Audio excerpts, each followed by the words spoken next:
Hello and welcome in. It is week 8 of the NFL season. I'm your host, Pat Bradley, joined as always by my friends and co-hosts Carl Mann and Tommy Sullivan. And this is the Three Man Rush Podcast, America's most beloved casual NFL gambling podcast for casual NFL gamblers and moms. Who loves us, Carl? Moms everywhere. Moms across America. Your mom? No, not Zach My Wilson. mom? Not Zach Wilson's best friend's mom? No, not this week. It's Jets Patriots week. We can't have any Woo! no Zach Wilson positivity on this podcast. Former friend of the podcast, Zach Wilson. But don't worry, moms out there. We still love you. Carl, Tommy, first time, I believe, let me check the records here. Ever in the history of the podcast. Definitely this season. Probably the first time ever. 100%. All of us went 500 this week. At least. Or better. Whoa! Like, can we drop some music on? Like, can we celebrate in post? I'll dance right now. We can celebrate. We'll get confetti raining down. That's fine. We can do that. Amazing. Good job by us. Good job by you guys. Listen, great job by you guys. I actually brought up the rear this past week. Not that you just like it in the back. It's fine. Pat Bradley likes it in the rear for sure. It's caboose with a K this week. Especially when you're back there, Carl. So what can I say? Of course. I mean, like you said, I went 500. You guys were about 500. We all were at least 500. I think the biggest surprise is, though, me being the one that brought up the rear. So congrats to you guys. You can have the trophy for a little bit. I've had some back-to-back not so good weeks, but we made some adjustments. There was a chance for us, for Tommy and I, to hit the elusive 10-win week and make some real big strides. And then Sunday Night Football and Monday Night Football really fucked us over and left a sour taste in our mouth. Tommy, I like, you are still steaming from Sunday Night Football and the decision-making by Mike McDaniel. So can you just remind our listeners what happened here? Because you and I just to set the stage a little bit more, you and I were 8-4 leading into Sunday Night Football, and Carl, what were you, like 6-6, I think? Yeah. 6-6 leading into Sunday Night Football. So like, we were pretty excited. We basically clinched the week, you and I. So what happened after that? So the spread was at 7, and late in the game, I think it was either 6 Dolphins or 3 minutes. by 7. Dolphins by 7? Dolphins by 7. Late in the game, I think it was either with 6 or 3 minutes left. They had it was 4th down on the Steelers' 14-yard line to go, and the Dolphins decided to go for it on 4th down instead of taking the field goal, which would have put them up by at least 2 possessions, and it would have made their lead much safer. But instead, Mike McDaniel went for it. They didn't get it, obviously. If they had just made that field goal, we would have notched another win there. And at that point, once they missed that 4th down, I was rooting for the Steelers. I didn't care about my bet because it's not just Mike McDaniel. It's NFL coaching as a whole choosing not to take the points time over time, and it's screwed more coaches more than it's worked out for them. And I don't know why coaches aren't adjusting. They're just more falling in line with this bad thought process, in my opinion. Analytics keep telling coaches they should go for it on 4th down, and it doesn't account that, like, you need to have a good play and the right formation, the right players for the right situation. It's not just like, okay, this is the situation, the yardage, the time on the clock. You need to understand, like, the flow of the game, who's on your roster, and what the play is going to be. And it seems like more and more we just don't, like, the coaches are lacking that, especially the ones that just keep going for it and failing in these pivotal situations. Kind of infuriating to watch. I have no room to talk because I base all my picks off a spreadsheet. I don't pick with any emotions whatsoever. Analytics Carl over here. Bringing up the rear. Right. Yeah. No, that's not true. I'm the only one above 500 overall.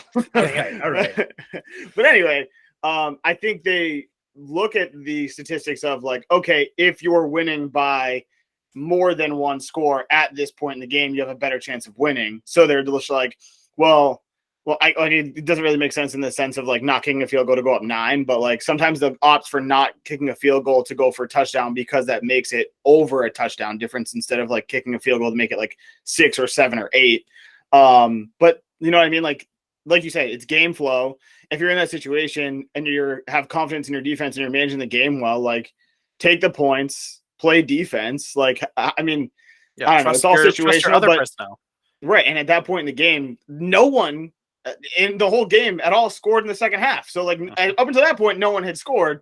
You think if you get a field goal there, you're going to stop them one more time, which they ended up doing anyway. But like stopped them twice. Right. Yeah, exactly. True. So I don't know, man. I mean, it worked out for me well, but just a microcosm of NFL coaching and the long lost cut rant that I had earlier this season that I told you to cut. We talked about like, is anybody really good at coaching? And there's like a very small handful of guys that are, a lot of guys that are just middle of the pack, and most coaches are just not that great. So maybe that will emerge at some point as a bonus. Although nobody really needs to hear me rant about coaches. Just know that it happened. And spoiler alert, they all suck for the most part, including one Mr. Bill Belichick this week. But we don't need to talk about that right now because I think the same reason that we're angry about Monday Night Football is the same reason that we're going to have a little bit of trouble picking the Pats and the Jets later on in this podcast. So we will circle back to that. But before we move on, let's just recap our records overall. So as mentioned, Tommy, my friend, good job by you. We both went 8-6 this week. No thanks to Mike McDaniel or Bill Belichick. Yep. Could have had a nice 10-4 week. And you know, Carl bringing up the rear, but you went 7-7. You're one game behind us. So we picked up a game on you. We both picked up 2 games in our overall record. So good job by us. But it doesn't change the overall standings. As you mentioned, Carl still in first place, 55, 49, and 4 overall on the season. I hate these ties. Like motion, we can talk about this offline, but I'm just putting it out here on the pod. I think we just decide that pushes should be wins. That's the motion that I'm going to raise to the committee. We could talk about it afterwards because you get your money back. If you don't lose your money, you don't lose the game. That's all I got to say. If you push in a parlay, you don't lose the parlay. I don't think you should count it as a win. Maybe we just drop it from the record. We don't count it as a win. You just drop it from the record. We'll talk about it. Just take it off the end. Listen, call me Ted Lasso. I fucking hate ties. But anyway, mostly because I have to talk about them every week in this section, and I don't like it. Anyway, Tommy, you're in second place. You're 49, 55, and 4. And I thought I was going to gain some ground on you, and I didn't. We tied. But I gained ground on myself. So inching week by week back towards 500. I'm 46, 58, and 4 overall. Still 9 games behind Carl in the last column. So not great. I don't know if I'll ever catch him. And then once again, thought I might have had a little, like, okay, we're having a great week. We jump over to Dollar Bill Island. Here we are, Carl and I each with 1 apiece. And Tommy, you got 2. Like, I was like, great. If we all get 1, at least like I'm not losing any ground. At least I finally got some. I went cold there for a while. And I'm starting to pick up steam. But again, Tommy, you take the lead this week. So you had 2 overall. Carl and I had 1. So the overall standings here on Dollar Bill Island, Carl just really renting it out to us at this point. He has 17 Dollar Bill Island wins on the season. Tommy, you're right there in the middle of the pack at 11. And the caboose, the papoose and the caboose, it's me. I've got 9. Haven't hit double digits yet. We'll see how that goes this week. That is where we stand on Dollar Bill Island. So with that said, I think we should probably get into picking the games. But Carl, mastermind of the analytics over here, yes, you mentioned last week there might be the spreadsheet probably needs a tune-up as we approach the midway point of the season. It sounds like we might have gotten a little bit of that, some things in the works. So take it away. What do you want to tell the people? All right. Yeah. I mean, I revamped my rankings. There were some big changes. There were some things that I expected to happen that didn't happen. Like, for example, my top 1, 2, and 3 are still the Bills, Chiefs, and Bucks, which again is a surprise considering the Bucks and the way they played this past week and the last couple of weeks. Really, they didn't change from the top 3. I'm not going to go all the way down in order, but some of the big jumps was Philadelphia, which is obvious. They went from in the first week, like preseason rankings that I had at 12th overall, they're up to 7th, which again, we would probably consider them a top 5 team, but I don't want to overreact just yet. I'll probably re-up these like rankings in another handful of weeks and just keep updating. But I don't want to do too much of a gut reaction like right away. So saving a little bit of room to grow there just to make sure they can prove it over the course of the season. Philadelphia Eagles at 7 with a 5 spot increase. Another couple of teams with big increases. The Dolphins went from 19 to 13. Obviously, they've been playing well with Tua. They had a couple weeks without Tua where they weren't playing well. So, again, we'll see how that plays out for them in the rankings. And then the Seahawks going up 9 spots from 26 to 17. That's my biggest surprise of the season right there. I had them ranked really low. Obviously, it hurt me picking against them a couple times. I did pick them a couple weeks ago. But we'll see how that shakes up the rankings and how I pick my games here. And then really quick, some teams that dropped off, the Colts and the Cardinals. Colts went from 16 down to 24. Cardinals went from 18 down to 26.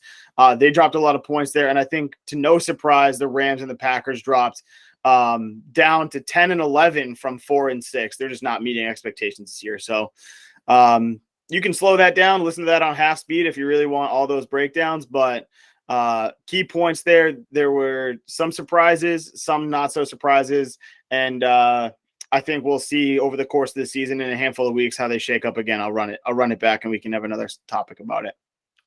You know, the really, to me, what I think is arguably the biggest surprise, you can probably justify most of those placements. The biggest surprise to me is hearing that the Bucs, I think maybe to the population, is that the Bucs are still number 3 as they sit here 3 and 4, 7 weeks into the season, and what feels like a lot of chaos. Tommy, if I put you on the spot right now, I don't think you would tell me that the Bucs are the 3rd best team in football. If I had to guess, you'd maybe put them in like the 8 to 10 range, and you might even go hot take city on me and like kick them out of the top 15 or something crazy like that. You don't actually have to give me a number, but I'm assuming, right? Like it's hard to be high on the Bucs right now. I would have them closer to bottom 3 than I would have them in the top 3. Okay. All right. Well, so I'm not, I mean, I'm obviously trying to take bias out of it. And I did a lot of research before the season, and we're going off of research like up to this point in the season. So I agree. They're not really showing it. But numbers, they're there for a reason. They're ranked in the top 10 for DVOA. So it's not like I'm just like putting them at top 3 just because they're ranked 8 in total DVOA.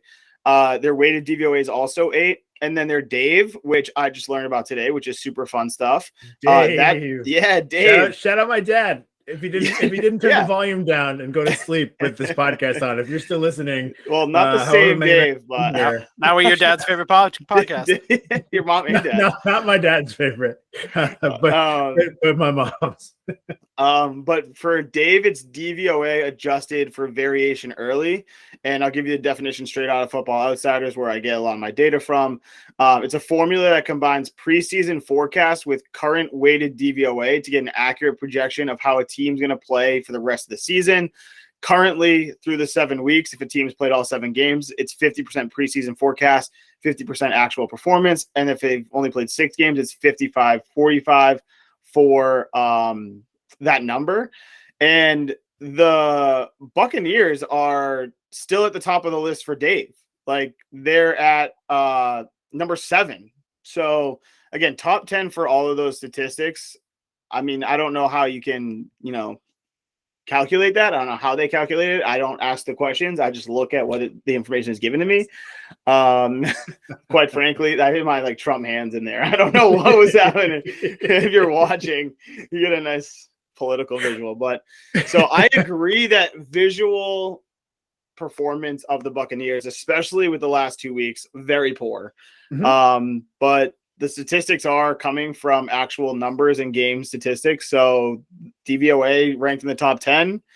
I mean, not that I disagree with Tommy from the visual perspective, but from the analytics side, the Bucs seem to be in the top 10, at least top third of the NFL. I'll be honest. While you were reading that and talking about it, I felt like you were like the scene in A Beautiful Mind where all the numbers make sense. And Tommy and I were like Zach Galifianakis trying to do math, like that GIF. So wasn't that The Hangover? Yeah, probably The Hangover. But with that, I think that's a good segue into the Buccaneers, who are hosting the Baltimore Ravens on Thursday Night Football. The Ravens are 1.5 point favorites in this game in this short week on the road. Kind of crazy, just in general, right? I think maybe Vegas might be baiting some people. We'll talk about that. Total here is 45 points. And I told you guys before we hit record, I have an entire Buccaneers soliloquy that would really, I think, back up everything that you're saying with those numbers, Carl. It's a little bit too long for us tonight. Stay tuned. Maybe you'll get it in Instagram Live on Thursday. Maybe we'll pop off a spare bonus podcast where you just get to listen to me talk about Tom Brady for 20 minutes because I don't talk about Tom Brady enough, right? So all I'll tell you is this. It comes down to health. The Buccaneers need to be healthy. People forget how much turnover that roster had from offseason to offseason this season. And looking at the injuries, look, everybody gets injured. The Ravens were losing 2 guys a week at the beginning of the season.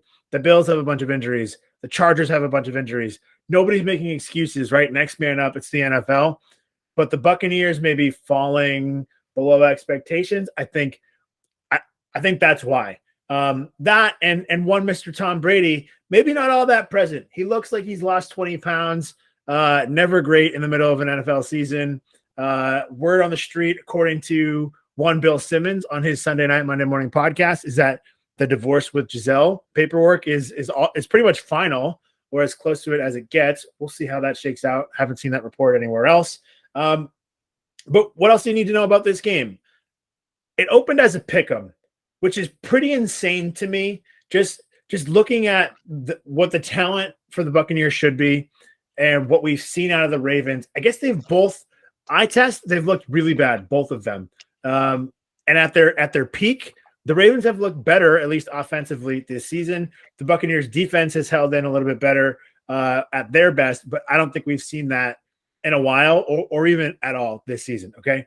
A week ago, before the Bucs lost back-to-back games to the Steelers and the Panthers at the bottom of the league, I mean, what would this game have been? Like Bucs by 5 or 6, probably, right?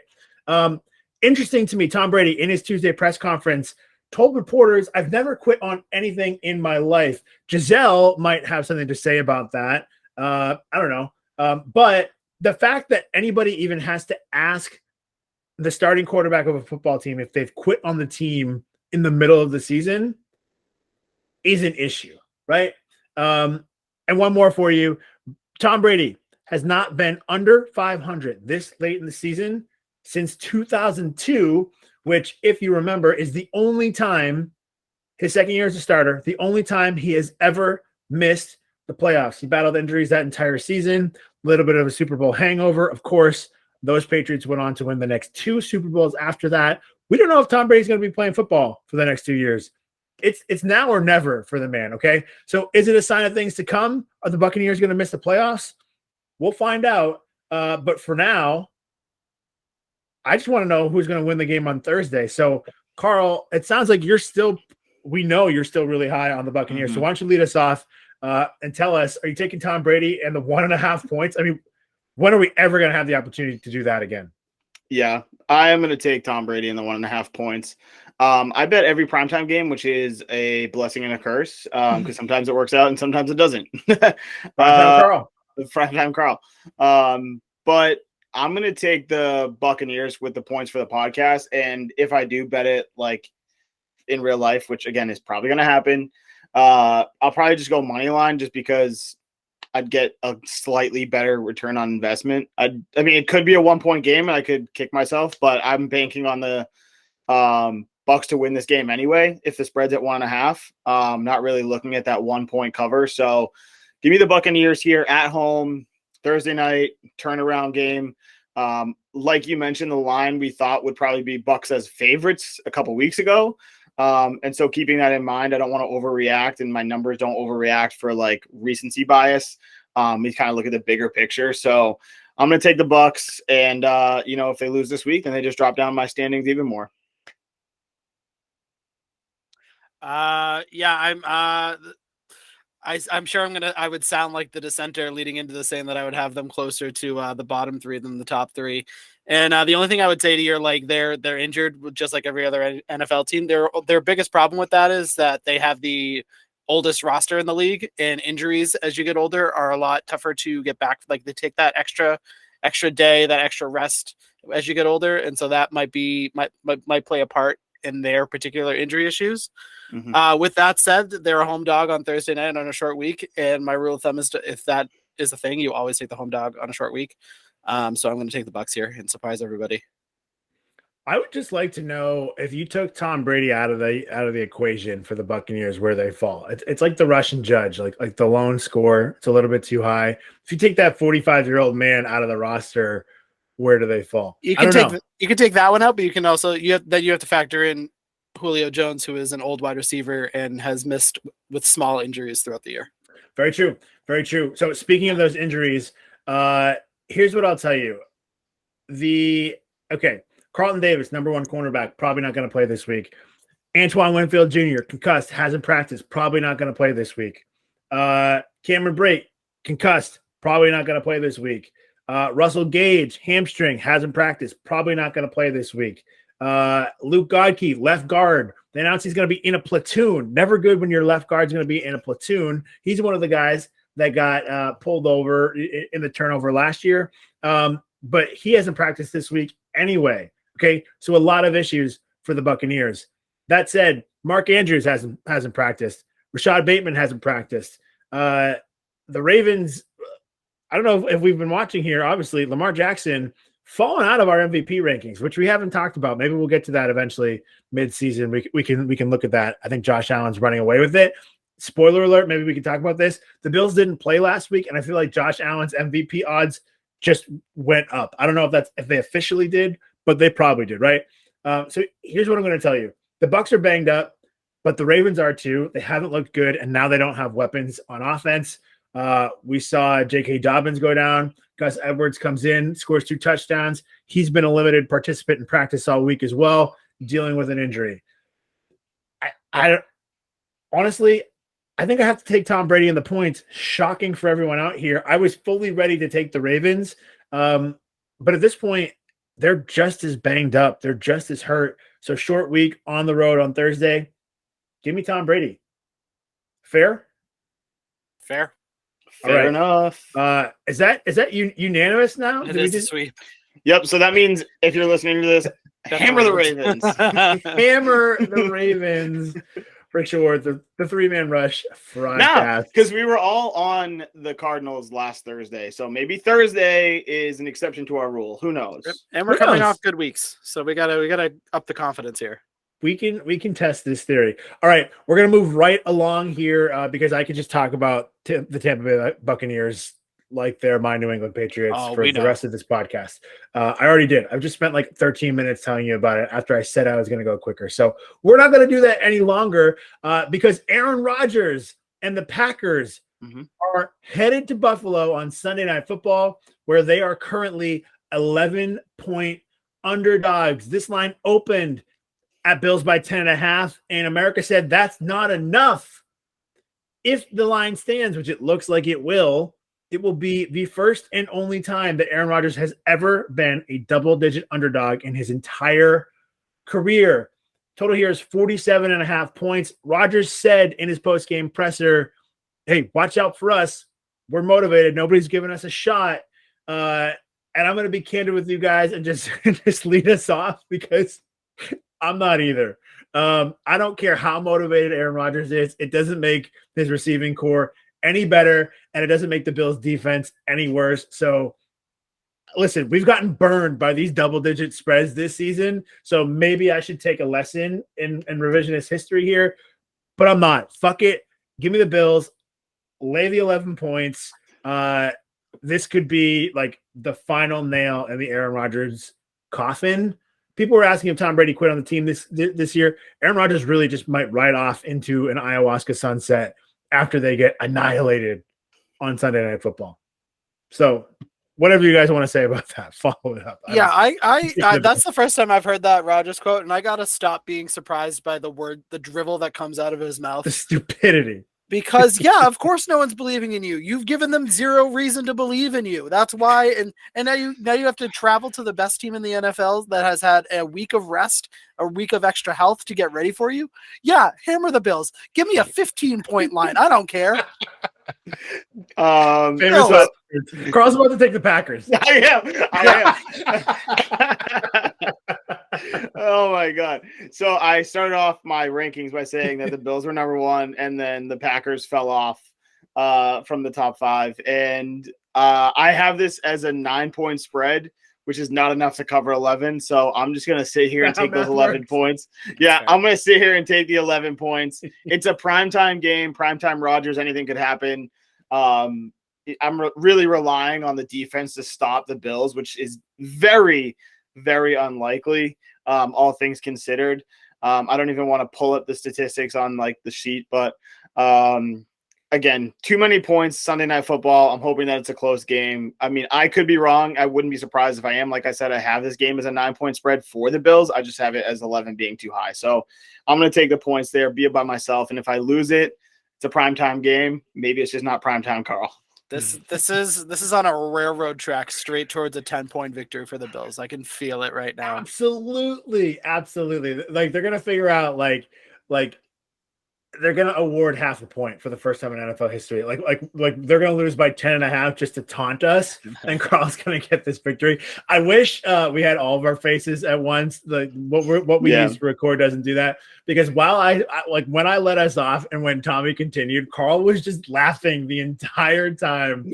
So I knew you were gonna take the Packers there. Just classic 3-man rush shenanigans. All right, let's move right along where the San Francisco 49ers are 1.5-point favorites headed to Los Angeles, just down the way, to take on the Rams. Total in this game is 43.5 points. 49ers coming off back-to-back, I would say disappointing losses, but for different reasons, right? Losing to the Falcons straight up when you're a double-digit favorite, and then losing to the Chiefs, getting blown out last week, where I famously proclaimed to you guys in the text chain that I thought the 49ers were the best team in football. And there we go. So I don't know. Tommy, why don't you lead us off here? Tell me what you think about 49ers being favored by 1.5. I think that if they had not traded for Christian McCaffrey, the spread would be a lot larger. Not a lot larger, but it would be like probably oh wait, I'm looking at it wrong. Hold on. I'm regardless, forget that little opening right there. I'm going to take the 49ers here, an extra practice week for McCaffrey to get familiar with the offense and everything. I understand the Rams are at home and coming off of their bye, but regardless, I don't even know if they're coming off their bye, to be honest. They are. I got one thing right. I am going to take the Rams here because they're coming off a bye. They've also had home games leading into the bye, so they haven't really had to travel. They do have a lot of travel coming up. So they play 4 weeks in a row on the road. So hopefully they're like rested, recovered, ready to go, come out firing. They know this is a big game. I mean, it's not like they're going to be looking ahead past this game. They have really no reason to. Coming off of a bye. But they do go to Tampa Bay in the week after. So hopefully they come take care of business, knowing that they do have back-to-back weeks playing top-tier teams. So I'm going to take the Rams here. If you want my actual spread, I have the Rams barely winning this game by less than a point. So again, with the 1.5 spread, it being a pick 'em, I'll probably end up taking this the opposite way, where I bet the money line and lay the extra odds, just because I don't want to lose if I won, but we'll see what happens. 49ers, another team where health really matters for them. Rams, I just think they're a couple pieces short, and maybe a week of not throwing, 2 weeks off, right, for Matt Stafford. Maybe that elbow starts to finally heal. I don't think we've gotten any updates about it, but I like the 49ers in this one. If it was more points, I would probably lean and I would take the points for the Rams. But 1.5, it's low enough that I'm probably being baited, but I feel good taking the Niners in this one because I still believe in them despite what we saw against the Chiefs on Sunday. Yeah, I will say though, I feel like the Rams played a lot of football last season, and then coming into this season, we talked about it after they got whooped by the Bills in the first game. So hopefully this bye is like a good reset, like a needed reset. It may come too early and it may hurt them in the long run over the course of the season, but coming out of the bye, hopefully it's going to be a nice little rejuvenation to get them back on track. So I'm sticking with my pick, and I'm happy to be by myself. Yeah, Dollar Bill Island once again for you. Yeah, pick late is a pick played. I immediately regretted it as soon before you even started talking, Carl. I immediately regretted my pick. So that's okay. You almost had the Rams as your pick. You were like down that track, and then you're just like, I'm just gonna stop reasoning with it. I'm just gonna pick the 49ers just because. Yep, I think they're the better team this year, so I just went with my gut. Well, fair enough. It felt like a Ram spot for you, Tommy. I was a little surprised. I kind of wanted the Island. I knew Carl would go with the Rams. I was hoping that you would too. So my bad. You knew I was going with the Rams as soon as you decided you were going with the 49ers. That's why. That's kind of the way that it works. If an idea comes in my head, I'm like, what's the exact opposite of this? That's what Carl's going to do. Speaking of which, the New York Football Giants are once again underdogs against the new highly just shooting up Carl's rankings, the Seattle Seahawks, who are favored by 3 at home. And this one. So the total here is 45.5 points. Giants, Seahawks. I don't even know where to go with this one, Tommy. Why don't I kick it back to you? We've talked a lot. Like the Giants and Seahawks are 2 underdogs that we have liked over and over and over again. Seahawks is one that Carl has ignored over and over and over again. And I believe you lost your best bet last week because of that. So Tommy, I'm gonna give you the good grace here to lead us off and give us your pick. Yeah, this is actually a game that I am interested to watch because it could be a sneaky good football game. Which is the underrated one of the games of the week for sure. Yeah. Did you know that this is the only game of the week that features 2 above 500 teams? Is the only game. Is it really? There's a lot of bad football going on. I double checked, triple checked. It is the only game. Sucks. Yeah, everybody sucks. Parity is bad. But going back to the game, it's tough because this is like a really good offense in the Seahawks with an underrated defense in the Giants. You have Saquon versus Kenneth Walker, 2 of the better running backs so far this year. I think at home with the Seahawks getting that 3-point, turning into a little bit of a pick 'em. I think I'm going to roll with the Giants, who have been my team so far the past few weeks. So I think I'm going to roll with them here. Give me the points, and give me the Giants. So Carl's probably going to go against me here. Yes, sir. Yes, sir. Yeah, I mean, I told you how they shot up my rankings. That probably, like Pat said, is why I was so low against them last week with the Chargers. When I reran it and then re-unplugged my numbers for last week, I realized I was so far off, and that's why we make adjustments. But I have the Giants not moving much in the standings. Tommy, did we talk about it before the podcast? Their projected wins. Was that me and you? Yep. So the Giants on the season right now are 6-1, but on Football Outsiders, which again is the site that I use to get a lot of my information, paid version. So if you want it, you will have to pay for it. But we're giving it to you free right here. The Giants' estimated wins so far on the season, based on their formula that they run, is 3.4. So they're overperforming by a few games on the season. So I'm going to take the hot Seattle Seahawks right now at home, laying points. And, 12th man is real. So get out there and help me win this bet. Do we have a DK Metcalf update? I don't think he's how many weeks are we looking at here? I know that he's not going to get surgery, but have we heard, was it a tweak? Is he back? I don't actually know. I probably should have looked that up. Is this because of his bowel movements or his actual injury? No, his actual injury that he got carted off for this week. I have not seen anything. I'm going to assume that he's not playing. I don't think so either. It's the same injury that J.C. Jackson got, but to a lesser extent. It's a torn patellar tendon. Oh, Jesus or injured Christ. injured patellar tendon. So probably not torn. But all right, so here's the thing. We like to talk about DVOA a lot, but just because I think it's a quality ranking that goes beyond like above replacement, right? It's every play, like expected value, like how did you perform? It gets into the details there, right? The Seahawks are the third ranked offense per DVOA. They're actually the seventh ranked team overall, which is really impressive considering where we thought they were going to be coming into the season. But I think DK Metcalf is a big part of that. Really, the biggest piece of that is Geno Smith looking like not just like a top 10 quarterback in the league this year, like arguably a top 5 quarterback based on what we've seen on any given week, right? He's been really great, but DK Metcalf and the ability to just make plays, stretch the field, and open up the rest of that offense for them, I think plays a really huge role. So first game without him, I'm just going to take the points and run with the Giants, who are not an awful DVOA team themselves. Seventh ranked offense. Defense is where they struggle, and I would be really concerned about this. But again, we'll see how the Seahawks offense responds. For now, give me the Giants. Give me the points. Yeah,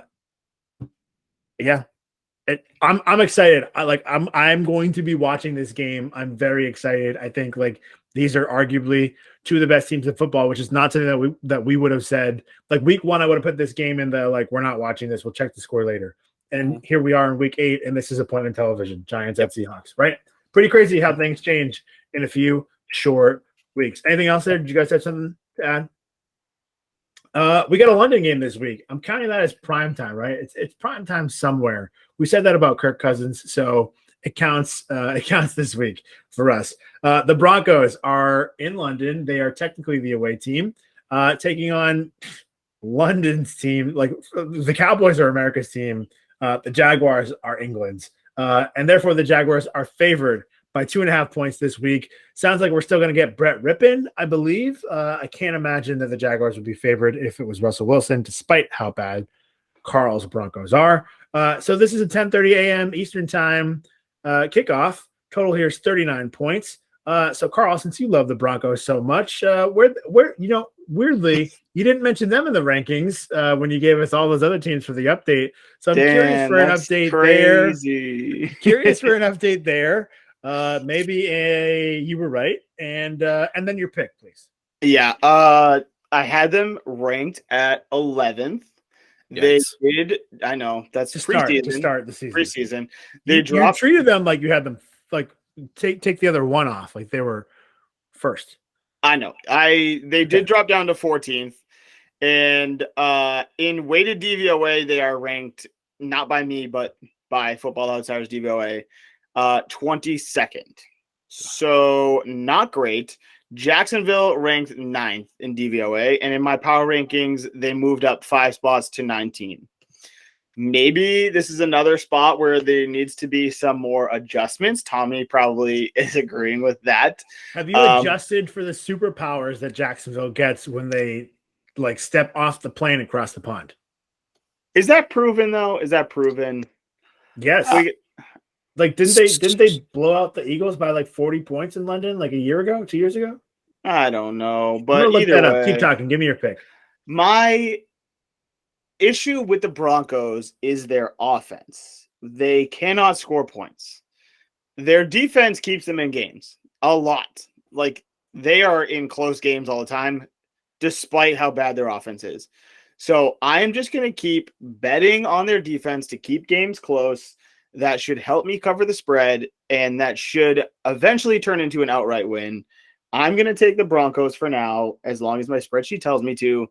I'm going to hold my nose while I do it. And again, because this is a London game and it's prime time, I will be betting it.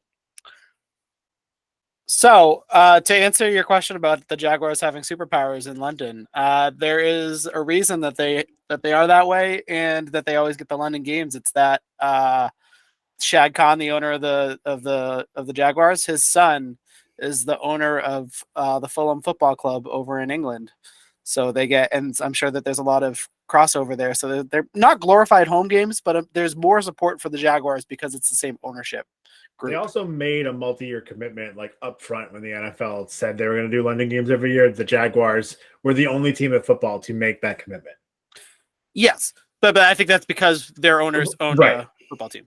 Exactly. Soccer team. Sorry. We're still in America. But I like the Jaguars here. I think that they're just the best. This is the release the Travis Etienne game with the James Robinson trade. So now that their offense is a little bit more streamlined, Trevor Lawrence can go through his reads a little bit quicker. And yeah, give me the Jaguars here. I'd screw the Broncos. Okay, so I was thinking of the Ravens, not the Eagles in 2017. We expected the Ravens to just trounce the Jaguars in London that year. Granted, it was 5 years ago, but regardless, the Jaguars won 44-7 in that game. Wasn't that their like Jalen Ramsey defense year though? I believe so. 2017, probably. I think it was early in the season then.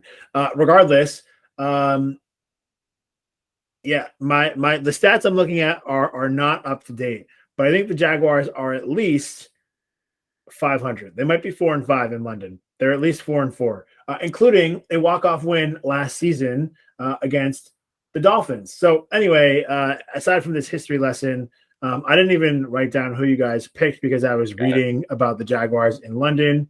So you're going to have to tell me about that later. But I'm going with the Jags, 2.5 points. The Broncos stink. They have a further trip across the pond. Yeah, Broncos hate that. Let's just agree. Can we agree that this game's going to go under? No. 39. No, you don't think so? I mean, we just discussed a game where they dropped 44 on the Ravens, so it's a good point. It's a really good point. This could be the Trevor Lawrence game. Like I said, this is released Travis. This could be the Trevor Siemian game. Okay. To me, there's already reports that the Broncos are going to trade Bradley Chubb if they lose. They're not confident going overseas. Carl, what do we say about Bradley Chubb? Last time I saw Bradley Chubb was on our live stream last night.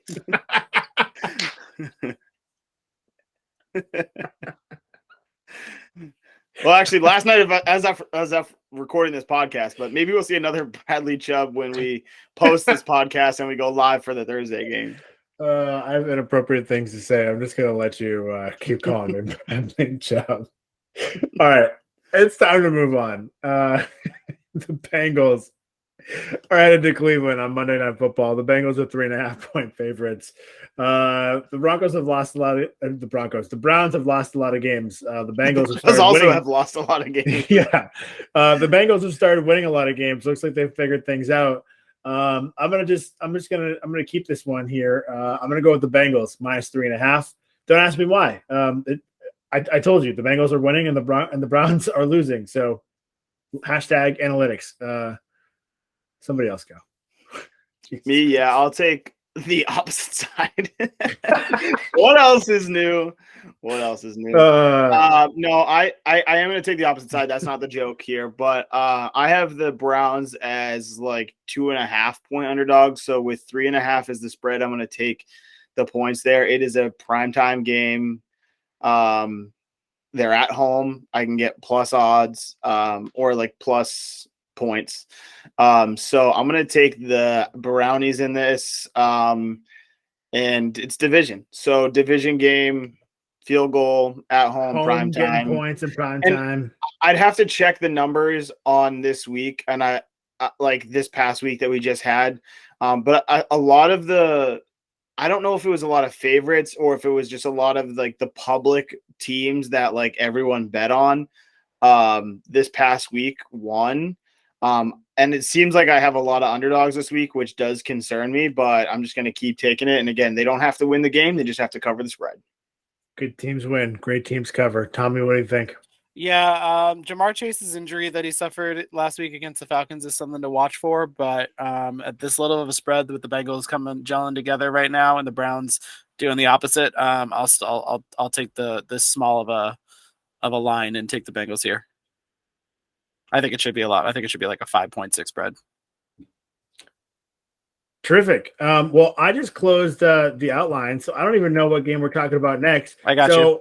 somebody fill some time and figure out if Jamar Chase is hurt. The next game, ironically enough, is Patriots at Jets. Oh, wonderful. Well, shockingly, I believe speaking of Monday Night Football and getting fucked over, I believe the Patriots are favored by 1.5 points here in the Meadowlands in New Jersey. I think it's the opposite, but let me double check. Did it change when I looked earlier? I could maybe I just read it wrong. I have the Jets. Nope, you're right. The Patriots as 1.5 point favorite. That's silly. Yep. Nope. You're right. That's silly. All right, I'll lead us off here, and I'm gonna take the better team at home with somehow an underdog. Give me the Jets here. I hate it also, but I'm gonna take the Jets here. So Pat, you want to be alone with the Patriots? And there are two quarterbacks? No, take the Jets so the Patriots can win. Also fair. Fade the 3-man rush. Jets, Jets. Let's go. Let's do it. Give me the Hell points. Bill, can we pick a fucking quarterback? Just one. And maybe, can it be Bailey Zappi? Not because he is the second coming of Christ. Although if you were in the text chain with me last week, I mean, like literally my wife, my puppy, my friends reading my text messages. Like your tweets in all caps saying you're going to buy a Bailey Zappi jersey and night before he threw 3 picks. I still might. I was yelling like Jim Ross, like shocked at a long lost wrestler, or like the Undertaker showing up from the dark behind. My God, is that Bailey Zappi's music? And then he just drops 14 straight points. I thought, I mean, literally, what was the text that I sent you guys? All caps. It's Bledsoe Brady 2.0. Obviously, like who hasn't said that? Oh my God, really original, Pat. Listen, I just would like to see Bailey Zappi, because I don't really believe that Mac Jones is all the way ready yet. The injury he healed too quickly. He didn't have surgery. He looked fine moving around, but he didn't look good. So I don't know. Ready to take a hit. No, like does Mac Jones suck? No. I don't know. Like what happened to the guy? We've talked about this. We don't have to rehash it. You know who sucks is Jalen Mills. He is the absolute worst. He's not the reason we lost, but he cannot play on he can't cover people. He can't make tackles on running backs, quarterbacks, anyone downfield. Tommy, do you agree or disagree? This is absolutely on the coaching staff. I've said this since they signed him, because when he was he was literally graded the worst outside corner for the Eagles 2 years before he signed them. He's and then they moved him. Corner. Then they moved him to the slot and he was really good. The Patriots signed him to a good deal and then put him outside.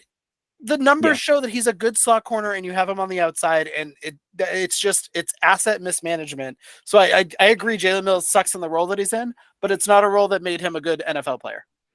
Nothing we watched on Monday made me feel good about the Patriots. I was really starting to believe, and then this trash Bears team comes in, like forget about the offense, because that's enough when you're trying to figure out what fucking quarterback is going to be in the game. But the defense is really why I believed in the Patriots. And the defense let Justin Fields look like Lamar Jackson when Lamar Jackson doesn't suck. So I don't know. We don't need to talk about this anymore, but I have lost the faith that I found in the Patriots, and they need to earn my trust back. So give me the Jets and the points. Yeah, they've needed an athletic linebacker for since the turn of the decade at this point, and they just keep trying to trot out the corpse of Jamie Collins. Yeah, Jamie Collins. And 300-pound Juwan Bentley. He's legitimately the boogeyman, though. My God, is that Jamie Collins' music? So I mean, I can move off on this, but I could talk about the roster decision, not the coaching, but the roster decisions for days. Carolina wants to have a fire sale. Brian Burns, come on down. Come on up. Yeah, but they're asking for they've turned down multiple first round picks, I think. And rightfully so. All right, that's enough about our team. You could hear us talk about that literally whenever you want. Call us, Peepos, if you want to reach us. We can bitch about the Pats. It's okay. Because it's time for Carl's Pittsburgh Steelers. Once again, a heavy underdog here as they head to Philadelphia to take on the Eagles, who are 10.5-point favorites. I didn't write down the total in this game, so we're going to skip right over that part. 43. 43 points. Lovely. Thank you, Tommy. But I don't know. Are we wary of double-digit spreads yet? Mm-hmm. Yeah. Take it away. Are you? No? You want me to go first? What do I have to go first? Oh, man, I should have kept my mouth shut. Should have. I am. This is kind of like the Packers-Bills game where I do think the Eagles are going to win this game. I don't think it's going to be in question. Although we did see Pittsburgh beat Tampa Bay 2 weeks ago. But yeah, that was totally different circumstances. Totally different teams. Yeah, very different teams.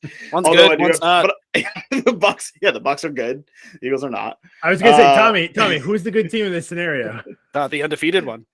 But yeah, no, I do think they're gonna stay undefeated this week. I'm not gonna bet on that, but the Steelers, I just don't. I think they're gonna keep it close enough to get under 10.5. So I'm gonna take the plus points. Probably not Steelers money line. Not that confident, but I'll take Steelers with the points. You enjoy that? I'm going to follow the same suit as the Bills game, like you compared it to, and I'll take the team that is clearly the better team and coming off a bye and at home. So yeah, even though it's a big spread, I'm going to take the Eagles here. I think they can win by like 15 to 20. I wish the Eagles weren't coming off of a bye. I would feel better about this, but I'll tell you what. Maybe this is a little bit of a teaser for our parlay party later. I teased the Eagles this week because I don't think they're going to win by 10.5 points either. So, Tommy, you can have the island. I'm with Carl. I'm taking the Steelers. Wow. You guys gave me Pat Mahomes on an island last week. Now you're giving me an undefeated team on an island this week? Yeah, it's probably pretty stupid of us to be fully candid. All right. Now we're going to move on to like arguably maybe like the hardest game that I will ever have to pick because it's my Arizona Cardinals headed to Minnesota to take on my Minnesota Vikings, where the Vikings are favored by 4 points. Total here is 49. We got a lot of points coming to this one. At least Vegas thinks so. I feel like I should have to lead us off, but it's like choosing between like two children that you love, right? I don't know what to do about this, but I would like to believe. Carl, I almost want you to go first so that I can just Google the Vikings DVOA on defense. Oh first. my God. All right, I'll go first. Here we go. This is going to shock everybody, shock the world. My projected spread is -4, and this game spread is -4. So I don't have a side one way or another based on my numbers for the first time ever. Don't know how that happened. It just happened to work out that way. That being said, I have the Minnesota Vikings ranked 21 in my rankings. They did not move from 21. They were 21 preseason. They are 21 now. They've been steady. They haven't gone up. They haven't gone down. The Cardinals started at 18. They dropped 7 spots down to 25. I'm going to go with the consistency. I'm going to go with the team that I have as the favorite. 4 is an ugly number. But I'm going to ride with the Vikings this week over the Cardinals, coming off a bye, and that's not always a reason to bet people, Tommy and the Eagles, but I'm going to take the Vikings here, and hopefully I gave you enough time to make your decision because I think I want you to go next. Yeah, the Cardinals stink. I'm going like, come on, it's the Vikings. I've been on them all year. I got scared for a second. The numbers backed up everything that I want to do. Give me the Vikings. I wish their defense was a little bit better. And I hope the Kyler Murray doesn't go, I don't know, ballistic in the fourth quarter and make me regret this. But yeah, 4 points, Vikings. I'll lay Easy that. peasy. Yeah. Throw out all of your numbers, throw out all of everything football-wise because Call of Duty 2, Modern Warfare 2 comes out this week. Yes! It's the Vikings. Come on. It was always the Vikings. It was always the Vikings. They might win by 40. Prime time Kirk. This was like the Notebook. Like it wasn't over for me. It still isn't over. Call of Duty Kyler. Love multiplayer drops this week. I don't know if Modern Warfare or Warzone 2 drops this week, but multiplayer drops this week, so he's going to be a little bit distracted. Do you think Kyler knows that he's even playing the Vikings? Like when he jumps out of the plane, do you think he knows he's going to land in Minnesota? No, well, even if he does, he's going to be like, well, they don't have guns. They're Vikings. I don't have to worry about them. Did you guys see Juju Smith-Schuster's interview after the game and why they played so well against San Francisco is because him, Mahomes, Kelsey, and Marquez Valdez-Scantling all like played Call of Duty. He said it was because every they Friday all played night together and they were just like communicating and they like built their communication through the game. And Kyler Murray was probably like listening to that, like, I've been trying to say that the whole time. Just no one wants to play with me. Man. The entire team just blocked Kyler Murray on like by team rules. The Cardinals said they have to. You cannot play Call of Duty with Kyler. I saw another report that was related to Call of Duty, and I don't remember who it was. It was Nick Chubb. Nick Chubb. I knew it was a running back. I wasn't sure if it was Mixon or Chubb, but he said he bought a PS5 and an Xbox just to log on to see if his teammates were playing so he could text them and say, go to bed. So crazy. That's the kind of teammate that Kyler Murray needs. If I was the Cardinals, my number one priority would be trading for Nick Chubb. Yeah, but you wouldn't even need to because you could just go on the Twitch stream and see that he was playing his game. So we could all just log on and tell him. King shit. Does Kyler stream? I should go follow him. 100%. He's part of FaZe. He has to. Oh my god, I need to go follow Kyler Murray on Twitch. I got to step up my video game. Amazing. FaZe Kai, is that his name? I don't know. You just make that up, probably. Yo, shout out FaZe Banks. We went to high school with him. Ricky Bankston, banana suit Bankston. Crazy. The guy kicked out of school the day he wore a banana suit. I think. I don't know. Maybe I just blended that together. It was a long fucking time ago. But now he's richer than all of us. So, like, good job by him. Tommy and I had English with him. Our teacher hated him. That was like the dawn of the relationship that Tommy and I had together. We won't talk about that today, but just funny how things come together with that English class. All right. Moving on. The Miami Dolphins are 3.5 point favorites in Detroit. It's weird to me, Carl. Why do I always have to go first? No. I can go first. It's weird. No. This is what I want to say. It's weird to me that this line is so low, and I feel like that's exactly what you're going to tell me. Like you're going to give me one of those. If they really think the Dolphins are going to win, why isn't the line higher? Mm-hmm. So I don't know. I will let you think about your answer to that question, and I will give it to Tommy first here while we figure out who's going to win this game, Dolphins or Lions. Cover this game. Yeah, I'm confused too because even when the Lions had a potent offense, their defense was league worst, even worse than how good their offense was. And ever since going into their bye and since their bye, their offense has sputtered. I think they have six points total in their last 2 games. And so it just, I mean, the Dolphins have a good offense and a really good defense. So this just lends it to me. Like I think 3.5 is too low, and I'm gonna lay the points here. Give me the Dolphins. All right, Carl, you can go last on this one this time because I feel like Vegas is looking at. So all right, so why is this line where it is? Here's my guesses. The Dolphins defense isn't quite as good as it should be. You can throw on them, but then the offense didn't really look spectacular with the return of Tua on Sunday Night Football, right? Only, what was it, 16 points against the Steelers, something like that? So I should know. We just talked about this at the top of the pod. So I don't know. I don't really love anything, but the Lions just find new ways to lose every week. So I guess I'm going to take the Dolphins. If it was any higher than 3.5, I'd probably take the points. And I don't really feel good about this. Like, it's a stay away, right? I'm not going to bet this in real life, but give me the Dolphins. Amazing. 10 out of 10. Thank you guys. You're the best. I'm going to go with the Lions here. Projected spread for me is 294, which is pretty close to the 3.5. I also was just checking my app, and I think it might already be down to 3, which is a good sign for me that people are kind of betting on the Lions. But do we want to take the? I'll take Dolphins minus 3. No. 3.5 is good. That way we can't have a tie, and you hate ties, so it's fine. 3.5 is good. So I love pushes. I know Love you pushes. love it. You love it. I So just I'm gonna love not take losing. the Lions. Do we know their injury situation though? Like, is St. Brown coming back? Like, are we gonna have like? Dan Campbell did say that Amon-Ra was not concussed. He got pulled off by a spotter, and they were just being cautious at that point, keeping him out for the rest of the game. But he's not in concussion protocol right now. And who's their running back? DeAndre Swift. DeAndre Swift. I haven't heard anything. I think that he was close last week, but obviously he didn't play. But I would guess that I would say a 70% chance he plays this week. Yeah. So I mean, I'm gonna take the points and hope that either one of them can come back and help me take care of business in this game. That's what I'm going to take. So keep putting me by myself. That's fine by me. It gives me things to bet on this week.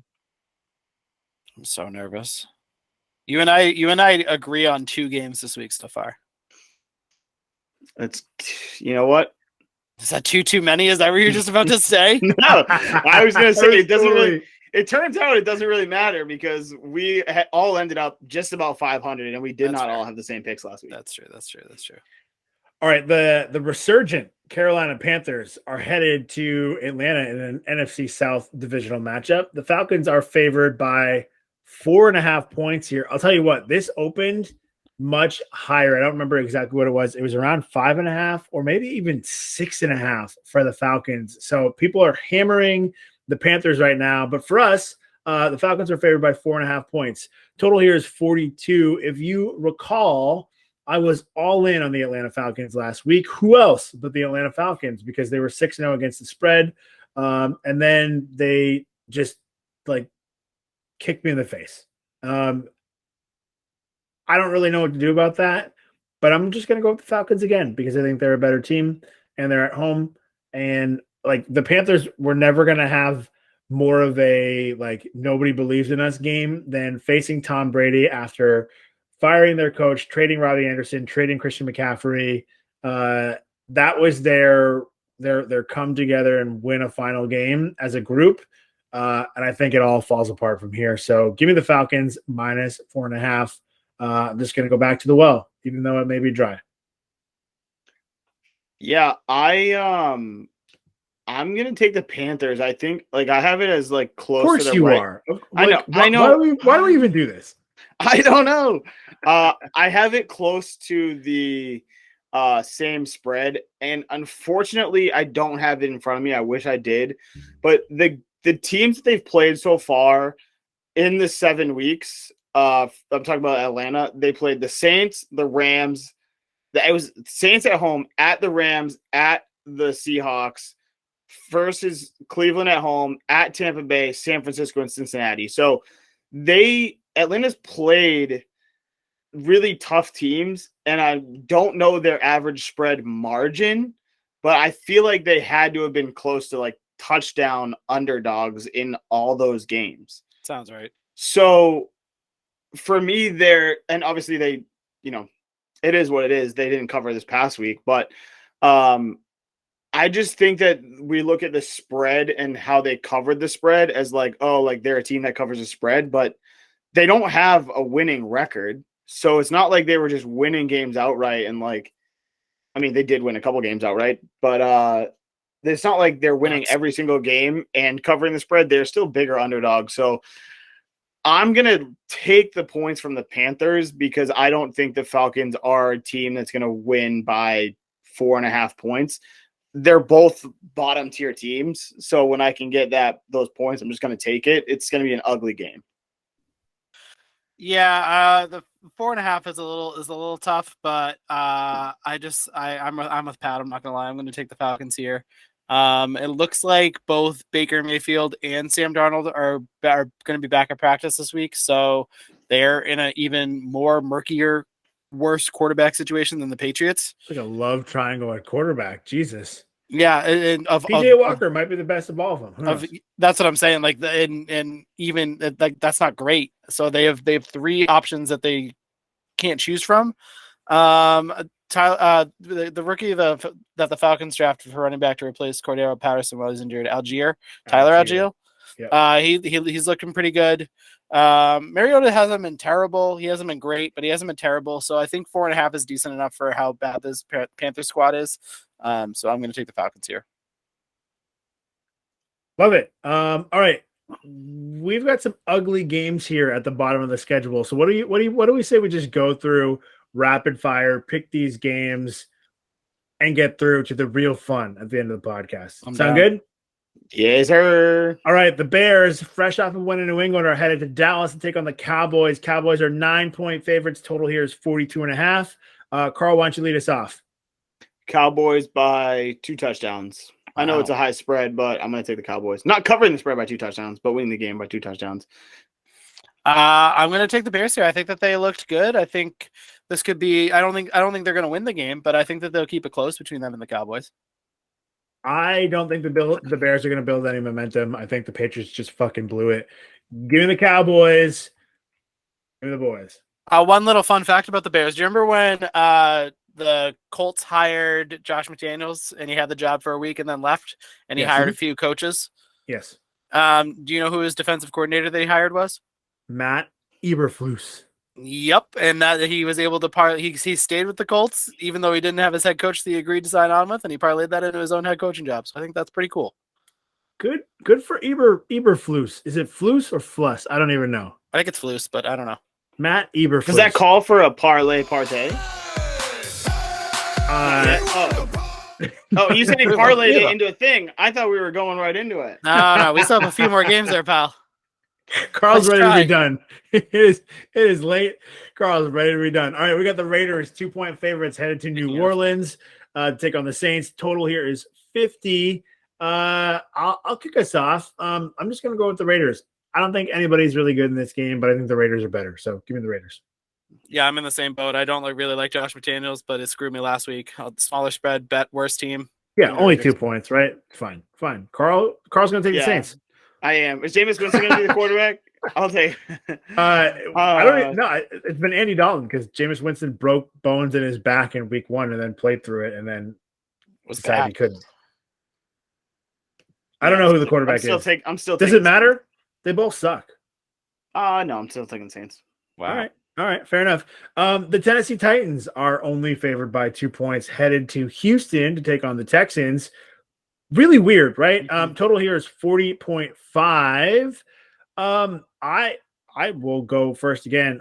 I'm taking the Titans. I don't listen. I've been telling you all year that I don't think the Titans are good. And early on, I thought the Texans were a little bit better.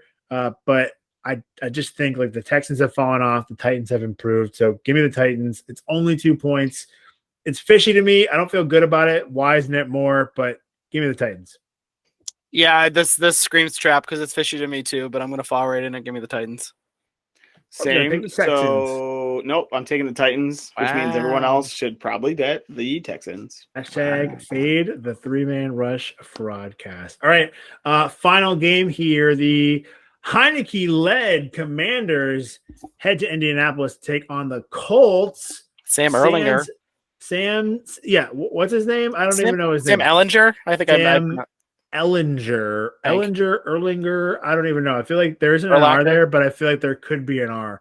Nobody Ellinger. really knows, but Ellinger's the guy because it's not Matt Ryan. Allegedly, he was getting benched either way, but he's got a grade 2 separation in his throwing shoulder. So sorry about that, Matt Ryan. Sucks to be you. Get well soon. Either way, the Colts were favored by 3. Feels weird for this Ellinger kid to be making, be in this spot and be giving 3 points with the inconsistency that we've seen from the Colts this year, which is why I just decided right now that I'm going to ride my little Commander hot streak of 1 win over the Packers, and I'm just going to take the points. Give me the Commanders here in this one. Yeah, I'm right there with you. It's a battle of the backups, but we have Heineke's the more proven one, and he's proven that to have a Rappaport with these receivers. I really an Ian Rappaport with those rap whatever rapport. What's the other one? What's the other word I always say wrong? Oh my god, Jesus, I don't know. Keep talking, I'll remember. Oh well. But yeah, outlier. Yeah, Outlier. Like my pronunciation of rapport is an outlier or whatever. I'm kind of surprised the Commanders aren't like this should be lower. I think that they should arguably be favored by like a point or something, make it a pick 'em. But I'll take the points in the Commanders as well. You took the Commanders? Yeah. So did I. I'm taking the Colts. He didn't want to. Are you only taking the Colts because we think the Commanders? No, I make all my picks before we. I mean, once the spreadsheet spits out its numbers, I've got all my picks. You were disappointed to take the Colts, so I don't believe you. No, I swear. I'll send you the screenshots. God, I guess you're back in the corner. games. Carl just has really good rapport with his spreadsheet. No, in the games that I like don't love, I kind of like hope that we all pick the same, or like I'm not on an island, because like it's just, if I lose, it's the extra detrimental. When I have a pick and I'm like really excited about it, and you guys go against me, I'm like, hallelujah. But which is like every pick we made until this one. Yeah, this who knows? But you know, the best bets that we've been making haven't been hitting, so it doesn't really matter anyway. Yeah, we used to throw in that like "show me the money" clip, and we don't do that anymore. Now it's give me your money. To be fair, we did each pick 3, and a lot of times we would go like 2-1. So we just happen to be picking the one game that we keep losing. Yeah, because even when we go 500 or better, all three of us, none of us get our best bets. I'm pretty sure I had 11 wins, and I didn't get my best bet that week. Yes. So that is correct. Once again, let's just dive into these best bets now that we have made our way around the NFL. We went over 3. Tommy was the only one with a chance. He had the Patriots -8. We know how that went. Yep. I had the Falcons getting 6.5 points. They lost by like 57. And actually, the people that really lost by about 57 was the Chargers that Carl liked, and they just got annihilated by Geno Smith and the Seahawks. So 0 for 3 last week, which means nobody had any movement. So Carl and Tommy still have 2. I have 1. Just clean sweep. Papoose in the caboose. Listen, I said when I reposted the clip, I said best bets, not winning bets. And that was before they even happened. True. We call it best bets. We probably maybe we shouldn't. Maybe we should rename the segment. All right. Favorite bets. Leaving us off in our worst bets of the week segment, Tommy, it's your turn, buddy. I was kind of hoping I wouldn't go first because I'm deciding between a couple trash bowl games, but I think I'm gonna go with the last game we just picked. Actually, I'm gonna go with the Commanders this week because I think that they should be favored and they're not. So I'll take points on that one. Commanders. That's the best bet. Just because of the line. That's the only I don't think it's a good I don't think they're a good team, but against this Colts team and that line, hey, why not? Why not? Yeah. Commanders +3. Switch the formula. Best bet of the week, Carl. Oh my goodness! I really don't want to take the Cowboys as my best bet of the week. I'm gonna go with the Seahawks. I don't know. They burned me last week. Let's just jump right back on the bandwagon. Usually that doesn't work out for you when you bet a team that beat you last week. They end up losing, but I'm gonna take the Seahawks. I'm really upset that I'm gonna curse this team. But it's a Call of Duty weekend. Give me the Vikings. Wow. Okay, fair. No, I really was hoping you were going to pick the Jets. I mean, yeah, go Pats. The other game I was deciding between was either the Titans or the Commanders, so I was just 2 trash bowls. All right, it's time for everybody's favorite moment of the week. So DJ, spin up that track. Let's go. We're going to have some group dancing. Carl, do you want to dance this week too? No, I did. It's Tommy's turn. Tommy, talk to me, baby.